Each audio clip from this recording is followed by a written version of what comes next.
Abẹ́ní màmá. Ìyàtọ̀ owó àgàdà ṣe é sàn. Abẹ́ní màmá. Ọmọ wọn àbúdá sí rúbà mi.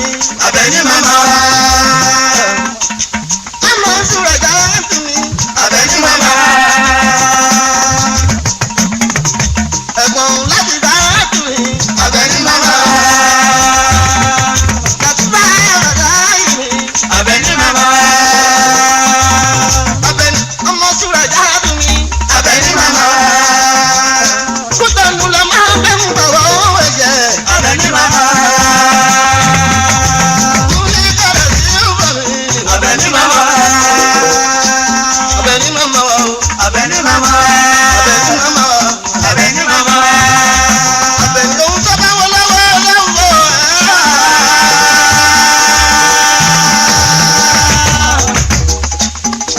Múlí kọ̀rọ̀ ohun tó bá wọlé wọlé wọ ẹ̀.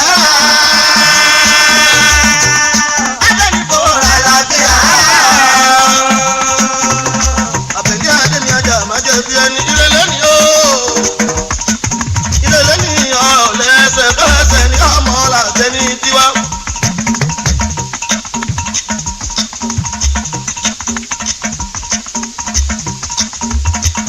Akọ́kọ́ ẹ̀ ń wọ́yálé ọ̀rẹ́ mi o, ń wọ́yálé ọ̀rẹ́ mi múbúmúbú.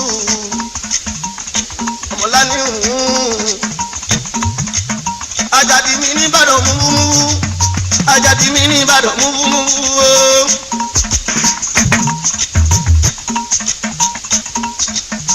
Yàmẹ́ managing director Mulan industry tó ń bẹ ní Ìbàdàn múbúmúbú.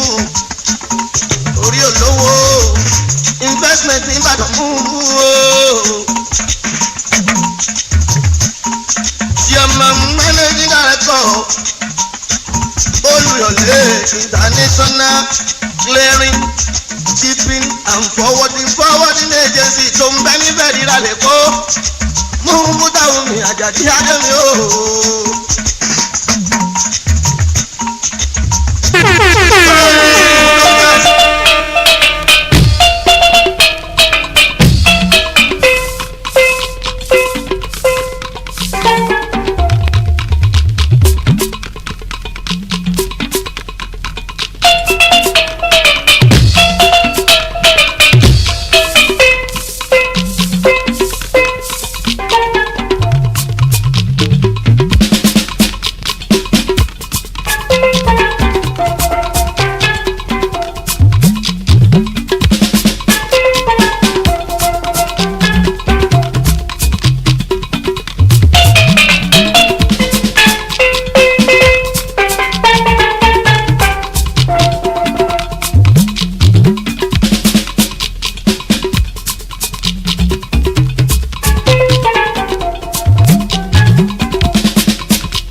no catch me for London, na like dem dey talk ìrọ̀lá.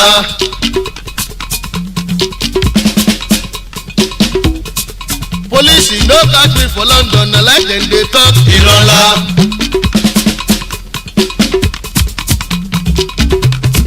Immigration no catch me for London, na like dem dey talk ìrọ̀lá.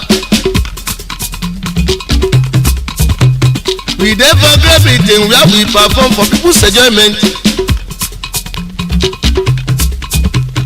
We dey for great Britain where we perform for people's enjoyment. Oyinbo people dey dance Fuji gabe for every corner. Naija people dey dance Fuji gabe for every corner.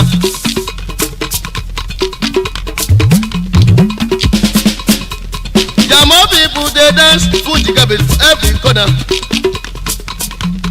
Akata people dey dance Fuji gabe for every pop house.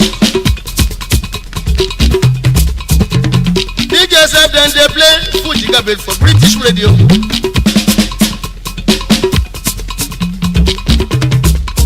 When I dey sing yo, people dey dance yo. When I dey sing yo, people dey dance yo. We play for Danley Hall, people dance to Fuji garbage. Play for Rootful Hall, people dance to Fuji garbage. Now when the band that we play, people dance to Fuji garbage. We play for Riverdale Hall, people dance to Fuji garbage. We play for this shepherd, people dance to Fuji garbage. We play for pagan people, people dance to Fuji garbage. Happy people enjoy Fuji garbage for every corner. Top where people they dance Fuji garbage every corner. Why wicked people then they find bad water inside trouble? While I they sing you, people they dance you. While I they sing you, people they dance you. Aye aye, anyone make a man funny. Aye aye, anyone make a man funny. Aye aye, anyone make a man funny. Aye aye, anyone make a man funny.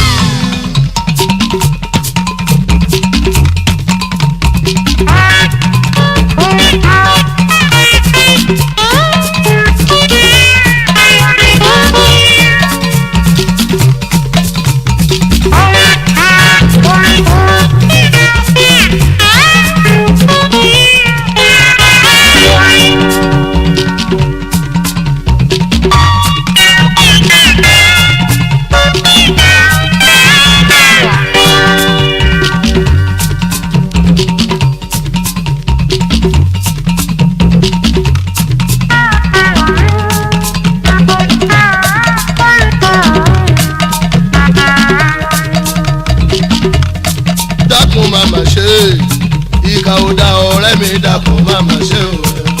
Ìkà ò dá.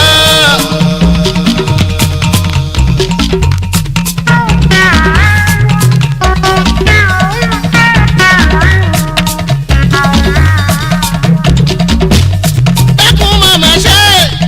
Ìkà ò dá ọ̀rẹ́ mi dàpọ̀ máma ṣe. Ìkà ò dá.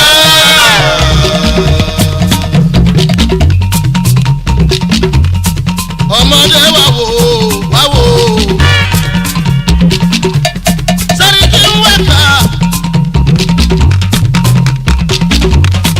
Alágbá wá wò.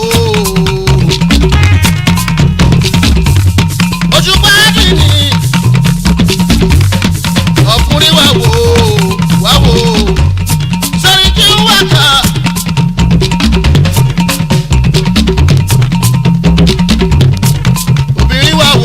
Wáwo Sẹ́ríkì ń wẹ̀ka níbi tó gbé ṣeré àwòdà ní ẹnu. Níbi tó gbé ṣeré àwòdà ní ẹnu.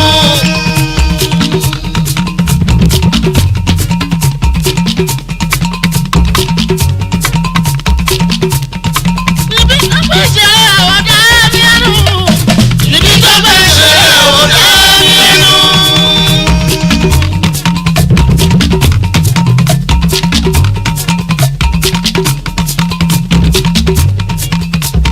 Fuji garbage is my favorite sound.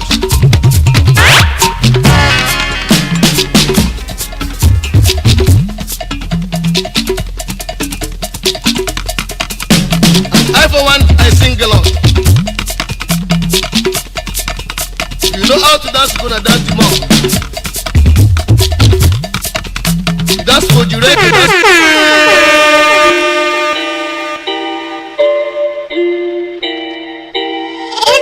Serious on this track, fam.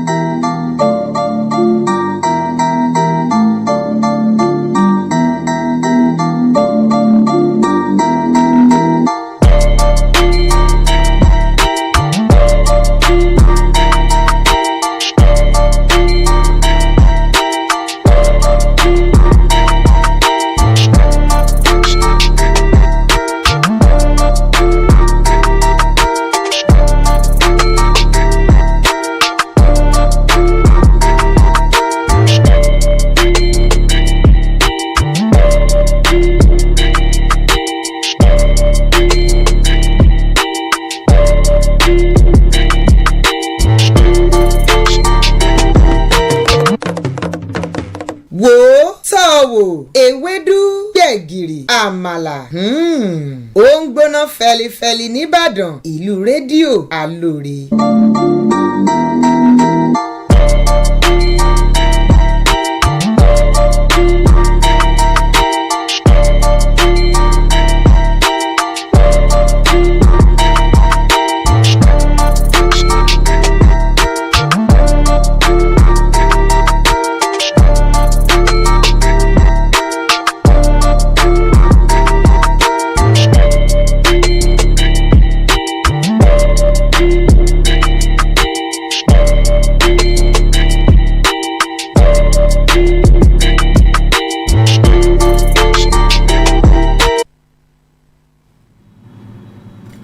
aago mẹ́rin ti lù.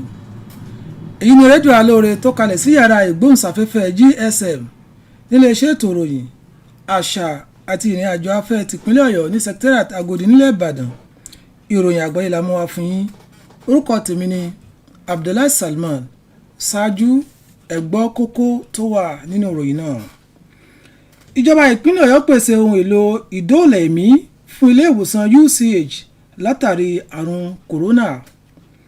ìpínlẹ̀ Ọ̀yọ́ pàdánù èèyàn méjì látàrí ìsíkẹta àrùn kòrónà tá a mọ̀ sí Delta variant. ìjọba ìpínlẹ̀ Ọ̀yọ́ lu ìjọba àpapọ̀ lógo ẹnu nípasẹ̀ àjọ tó ń ṣètò ìrónilágbára fún àwọn ọmọ ilẹ̀ wa. ààrẹ Buhari yan olórí òṣìṣẹ́ ìjọba tẹ́lẹ̀ rí nípínlẹ̀ Ọ̀yọ́ gẹ́gẹ́ bí ọ̀gá àgbà ibùdó ìdánilẹ́kọ̀ọ́ nílẹ̀ yìí. ilé ìgbìmọ̀ asòfin àgbà tako ìyànsípò Oníṣe gẹ́gẹ́ bí ọ̀gá àgbà àjọ INEC. èèyàn 22 ti gbẹ́mìí mì níbi wàhálà tó bẹ́ sílẹ̀ nílẹ̀ South Africa. ẹ gbọ́ ìròyìn náà lẹ́kùnrẹ́rẹ́. ìjọba ìpínlẹ̀ Ọ̀yọ́ ti pèsè ohun èlò ìdóòlà ẹ̀mí àti àwọn ohun èlò mìíràn fún ilé ìwòsàn UCH ètò wà nílùú Ìbàdàn gẹ́gẹ́ bí ọ̀rọ̀ akọ̀wé àgbà fún iléeṣẹ́ ètò ìlera nípínlẹ̀ Ọ̀yọ́ dókítà Ayọ̀ọ́lá Adébísí nígbà tí wọ́n ń gbé àwọn ohun èlò ìdóòlà ẹ̀mí ọ̀hún lé àwọn alákòóso ilé ìwòsàn UCH lọ́wọ́. ó ṣàlàyé pé pípèsè àwọn ohun èlò náà dá lórí ìlérí tí gómìnà Ṣèyí Mákindé ṣe láti mú ìdàgbàsókè bá ètò ìlera nípínlẹ̀ Ọ̀yọ́ nípasẹ̀ nínáwó rẹ̀ bẹ́ẹ̀ sí ilé ìwòsàn UCH.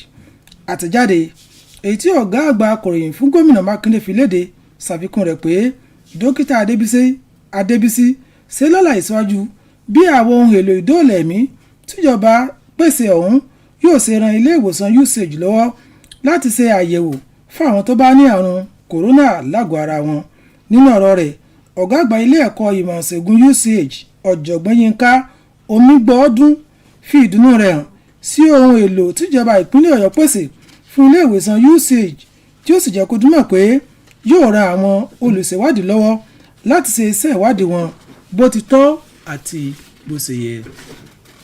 wàyí o èèyàn 2 ló ti gbẹ́mìí mì nípasẹ̀ àrùn kòrónà tí wọ́n pè ní Delta variant nípínlẹ̀ Ọ̀yọ́. báyìí èèyàn kan ló ti wà ní yàrá ìfiwọ̀ bí tó ti ń gba ìtọ́jú ní ibùdó ìfiwọ̀ tó wà nípínlẹ̀ yìí tí àwọn òṣìṣẹ́ elétò ìlera sì ti ń fojú léde fún àwọn èèyàn tó ṣeéṣe kí wọ́n tún ti lùgbàdì àrùn Delta variant ọ̀hún.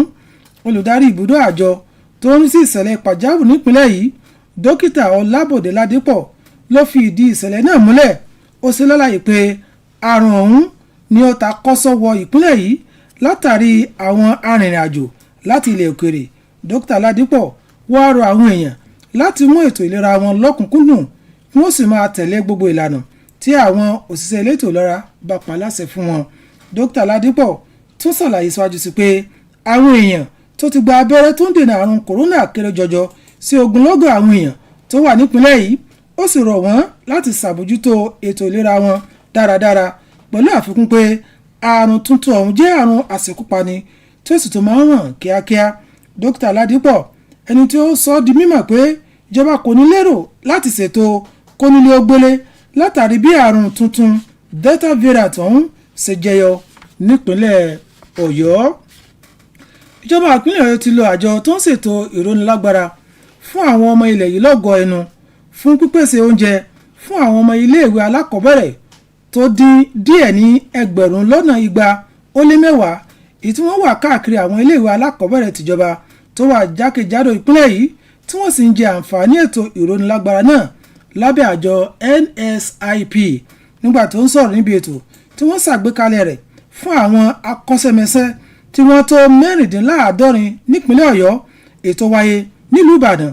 Akọ̀wé àgbà nílé iṣẹ́ tó ń rí sí ọ̀rọ̀ àwọn obìnrin àti ìdàgbàsókè àwùjọ nípínlẹ̀ yìí, arábìnrin Christiana Abeyo ṣàlàyé pé ètò ọ̀hún jẹ́ ara ọ̀nà láti mú kí pípín àwọn ohun àlùmọ́ọ́nì ilẹ̀ yìí dé ọ̀dọ̀ àwọn tó kù díẹ̀ káàtó fún láwùjọ. Arábìnrin Abeyo tún ṣe lálàyé pé ètò ìrónilágbára ọ̀hún ti ran ogunlọ́gọ̀ àwọn èèyàn lọ́wọ́ láti mú kí ìgbésí ayé wọn túbọ̀ rọrùn sí, tí ó sì tún mú kí ọrọ̀ ajé ìpínlẹ̀ Ọ̀yọ́ gòkè àgbà sí bákan náà. Arábìnrin Abeyo ṣàfikún rẹ̀ pé ètò ìjọba àpapọ̀ gbé kalẹ̀ ọ̀hún wá ní àsìkò tó dára púpọ̀ nítorí pé ó jẹ́ ara àfojúsùn gómìnà Mákindé láti mú òpin dé bá ìṣẹ́ ohun òṣì tó wà láwùjọ wa nípínlẹ̀ yìí. Akọ̀wé àgbà náà wá rọ ìjọba àpapọ̀ láti fẹ́ ètò ọ̀hún lójú sí i látàrí òǹkà àwọn èèyàn tó wà nípínlẹ̀ Ọ̀yọ́. Ààrẹ Muhammadu Buhari ti yan ọ̀gbẹ́ni Adésọjí Ẹniadé gẹ́gẹ́ bí olùdarí àgbà fún ibùdó tí wọ́n ti ń kọ́ àwọn ọmọ ilẹ̀ yìí nípa ètò adarí fún ọdún 4 gbáko. Ọ̀gbẹ́ni Ẹniadé, ẹni tí ó ní ìrírí nípa ìṣàkóso tí ó sì tún jẹ́ ọmọ ẹgbẹ́ NIPCC tí ó sì ti jẹ́ òṣìṣẹ́ lẹ́nu iṣẹ́ ìjọba, eléyìí tó sọ di olórí òṣìṣẹ́ ìjọba nípínlẹ̀ Ọ̀yọ́ tẹ́lẹ̀ rí. Ọ̀gbẹ́ni Ẹniadé ní ìrètí wà fún pé yóò mú ìdàgbàsókè bá àwọn ọmọ orílẹ̀-èdè wa yìí láti lè jẹ́ adarí rere àti fífún wọn ní ìdánilẹ́kọ̀ọ́ lóòrèkóòrè, èyí tí í ṣe ìdí pàtàkì tí ìjọba fi gbé ibùdó ọ̀hún kalẹ̀. Ilé ìgbìmọ̀ asòfin àgbà ti kọ̀ jálẹ̀ láti gba arábìnrin Loretta Onoṣe wọlé gẹ́gẹ́ bí ọ̀kan nínú ọ̀gá àgbà fún àjọ tó ń ṣètò ìdìbò nílẹ̀ Nàìjíríà tàmọ̀ sí INEC. Ìkọ̀jálẹ̀ ìyànsípò rẹ̀ ló wáyé lónìí nílé ìgbìmọ̀ asòfin àgbà látàrí awuyewuye tó ti ń wáyé lórí bí ààrẹ Muhammadu Buhari ṣe fi orúkọ arábìnrin Onoṣe sílẹ̀ tí àwọn ẹgbẹ́ òṣèlú alátakò sì farata pẹ̀lú bí ó ṣe jẹ́ alátìlẹyìn ààrẹ Buhari nínú ẹgbẹ́ òṣèlú APC. Alága àjọ INEC tẹ́lẹ̀ rí Àtàírù Jẹ̀ga náà wà lára àwọn tó tako ìyànsípò arábìnrin náà. Ààrẹ Muhammadu Buhari ni ó kọ̀wé sí ilé ìgbìmọ̀ asòfin àgbà nínú oṣù kẹwàá ọdún 2020 láti fọwọ́ sí ìyànsípò arábìnrin Onoṣe, ẹni tí ó jẹ́ amúgbálẹ́gbẹ̀ẹ́ ààrẹ lórí ètò ìròyìn àti ìkànnì ẹ̀rọ ayélujára pẹ̀lú àwọn 3 mìíràn. Arábìnrin Onoṣe ló tako bí wọ́n ṣe fi ẹ̀sùn kàn pé ọ̀jẹ̀lú ni nígbà tó ń kópa níbi ètò àyẹ̀wò tí àwọn ọmọ ìgbìmọ̀ asòfin ṣe fún un lọ́sẹ̀ tó kọjá. Arábìnrin Onoṣe wòye pé òun rí àwọn onírúurú ìwé ẹ̀sùn tí àwọn èèyàn kọ nípa òun, èyí tí kìí ṣe láti ọ̀dọ̀ ẹgbẹ́ òṣèlú alátakò nìkan ṣùgbọ́n láti ọ̀dọ̀ ọmọ ẹgbẹ́ òṣèlú APC náà pẹ̀lú. Arábìnrin náà tún sọ dímọ̀ pé láti ìgbà tí ààrẹ Buhari ti jáwé olúborí nínú ètò ìdìbò tó wáyé ní ọdún 2019 ni òun ti jáwọ́ kúrò nínú gbogbo ohun tó ní í ṣe pẹ̀lú ọ̀rọ̀ òṣèlú nílẹ̀ yìí. Gẹ́gẹ́ bí ọ̀rọ̀ rẹ̀, láti ọdún 2019 títí di àsìkò yìí ni òun kò ti ní ohunkóhun ṣe pẹ̀lú àwọn lẹ́gbẹ́lẹ́gbẹ́ nínú ètò òṣèlú ilẹ̀ yìí. Wàyí o, òṣìṣẹ́ aláàbò kan ti jẹ́ kó dímọ̀ lọ́jọ́ tòní pé àwọn èèyàn tí òǹkà wọn jẹ́ 22 ti papòdà lásìkò tí wàhálà ṣẹlẹ̀ lórílẹ̀‐èdè South Africa, eléyìí tó jẹ́ kí òǹkà àwọn èèyàn tó papòdà nínú ìṣẹ̀lẹ̀ náà di 22. Gẹ́gẹ́ bí ìròyìn ti ṣe fi léde, àwọn èèyàn tó ti gbẹ́mìí mì lérékùṣù KwaZulu-Natal ti di 26 lẹ́yìn ìgbà tí wọ́n ti fìdí rẹ̀ múlẹ̀ lánàá pé èèyàn 6 ti gbẹ́mìí mì ní erékùṣù Gauteng. Ìròyìn náà sọ pé lọ́jọ́ ajé ààrẹ Cyril Ramaphosa ti rán àwọn ọmọ ogun láti lọ ṣèrànlọ́wọ́ fún àwọn ọlọ́pàá láti jẹ́ kí wàhálà náà lọ sílẹ̀ àti bí wọ́n ṣe ń já àwọn ilé ìtajà látàrí bí wọ́n ṣe ju ààrẹ tẹ́lẹ̀ rí Jacob Zuma sẹ́wọ̀n. Ìròyìn tún tẹ̀síwájú pé ìfẹ̀hónúhàn náà burú jáì lọ́sẹ̀ tó kọjá lẹ́yìn tí Zuma bẹ̀rẹ̀ sísí gba ẹ̀wọ̀n oṣù 15 fún kíkọ̀ láti yọjú sí àwọn ìgbìmọ̀ tó ń taná wádìí ìṣe owó ìlú kúmọkùmọ ètò tàbùkù ìṣèjọba rẹ̀ ọlọ́dún 9. Ìròyìn àgbáyé tó sàn kò ní jù báyìí lọ, ṣùgbọ́n kí n tó mọ́ lọ ẹ gbọ́ kókó tó wà nínú ìròyìn náà lẹ́ẹ̀kan sí i. Ìjọba ìpínlẹ̀ Ọ̀yọ́ pèsè ohun èlò ìdóòlà ẹ̀mí fún ilé ìwòsàn UCH látàrí àrùn kòrónà. Bẹ́ẹ̀ náà làwọn afihàn pé ìpínlẹ̀ Ọ̀yọ́ pàdánù èèyàn méjì látàrí ìsíkẹta àrùn kòrónà tá a mọ̀ sí Delta variant. Ìjọba ìpínlẹ̀ Ọ̀yọ́ lu ìjọba àpapọ̀ lọ́gọ̀ ẹnu nípasẹ̀ àjọ tó ń ṣètò ìrónilágbára fún àwọn ọmọ ilẹ̀ yìí. Nítẹ̀síwájú, ààrẹ Buhari yan olórí òṣìṣẹ́ ìjọba tẹ́lẹ̀ nípínlẹ̀ Ọ̀yọ́ gẹ́gẹ́ bí ọ̀gá àgbà ibùdó ìdánilẹ́kọ̀ọ́ nílẹ̀ yìí. Ilé ìgbìmọ̀ asòfin àgbà tako ìyànsípò oníṣe gẹ́gẹ́ bí ọ̀gá àgbà àjọ INEC. Ní ìparí, èèyàn 22 ti gbẹ́mìí mì níbi wàhálà tó bẹ́ sílẹ̀ nílẹ̀ South Africa. Kò ní jù báyìí lọ fún tòní. Orúkọ tèmi ni Abdullahi Salman. Ẹ ṣé tẹ̀ ń darapọ̀ mọ́ wa. wò ó tọ́ ò ewédú gbẹ̀gìrì àmàlà òun gbóná fẹlifẹli nìbàdàn ìlú rédíò Aloore.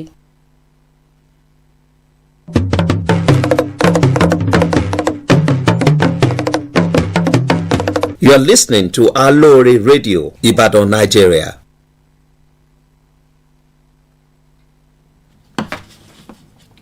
This is Aloore Radio, transmitting from GSM studio at the Ministry of Information, Culture and Tourism, Secretariat Agodi, Ibadan. This is the world news. I am Busola Adetunji. First, the highlights.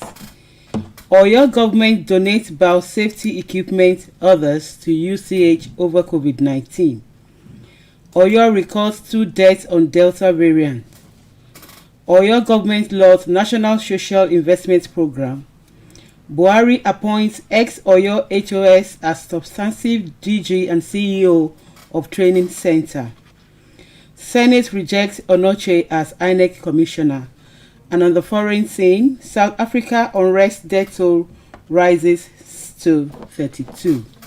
The news in full. Oyo State government on Monday donated some equipment to the Biorepository Laboratory of the University College Hospital, UCH, Ibadan. The equipment, according to the Permanent Secretary, Ministry of Health, Dr. Ayola Adebisi, include a biosafety cabinet and thermocycler. Speaking during the presentation of the repository equipment, he said the donation was born out of the promise made by Governor Seyi Makinde to improve the healthcare system in the state and strengthen collaboration with the hospital.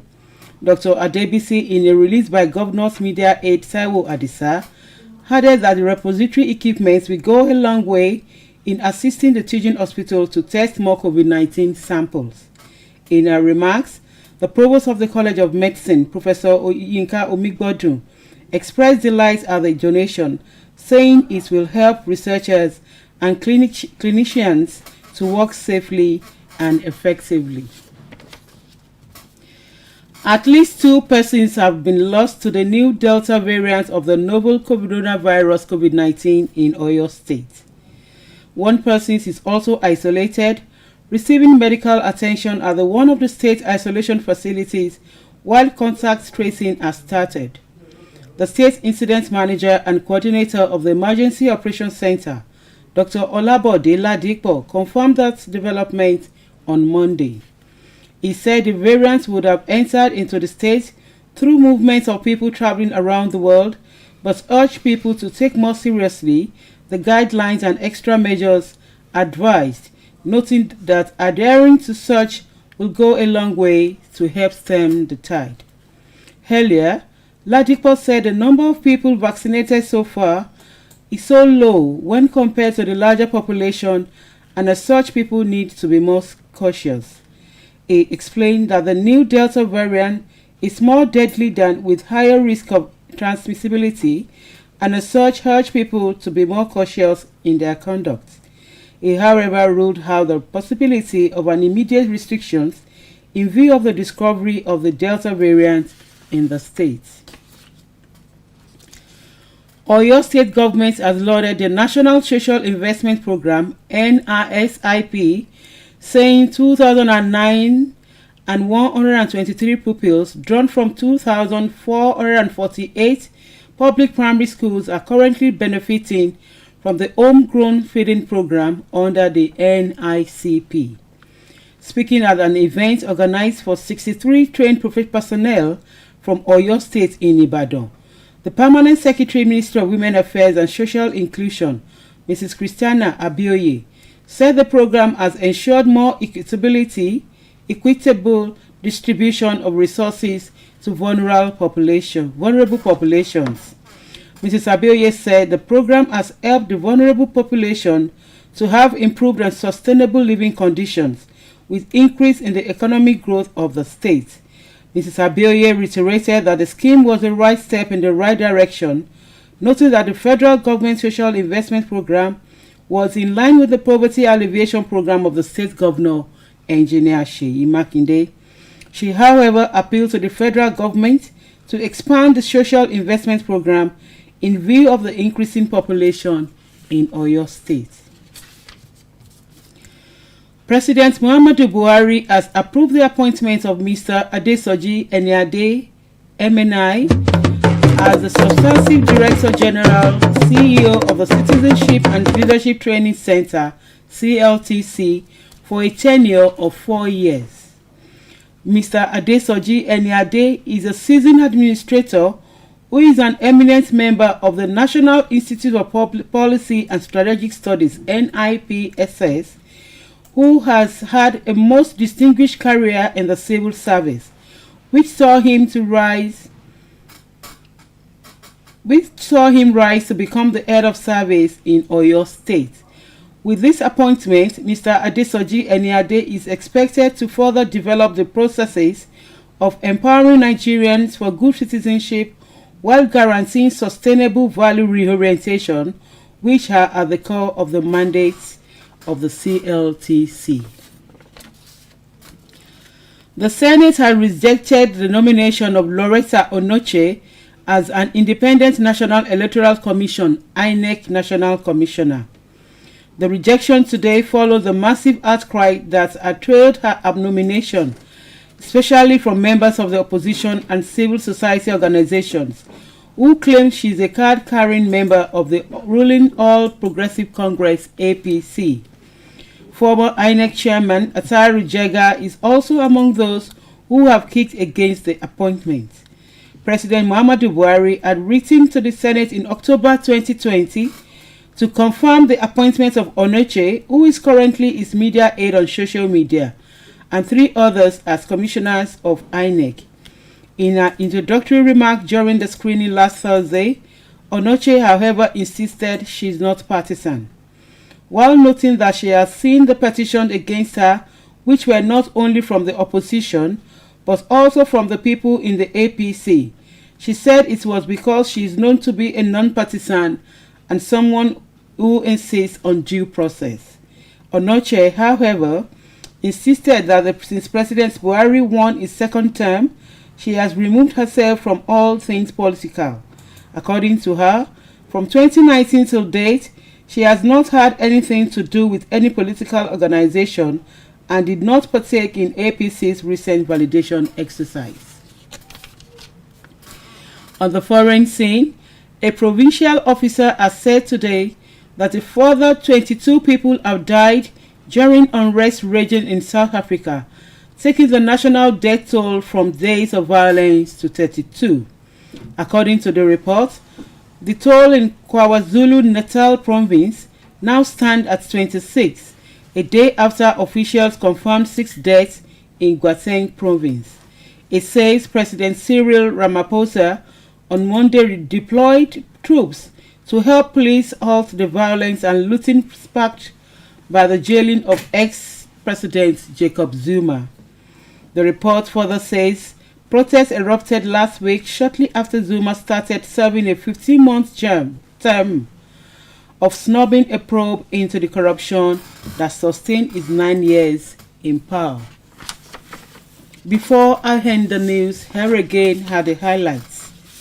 Oyo government donates biosafety equipment and others to UCH over COVID-19. Oyo records 2 deaths on Delta variants.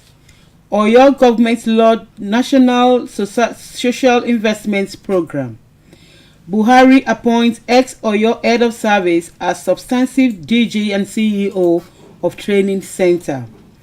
The Senate rejects Onoche as INEC commissioner. And on the foreign scene, South African unrest death toll rises to 32. And that ends the world news. Hi, I'm Busola Adetunji. Thanks for listening and enjoy the rest of your evening. Aloore Radio from Ibadan.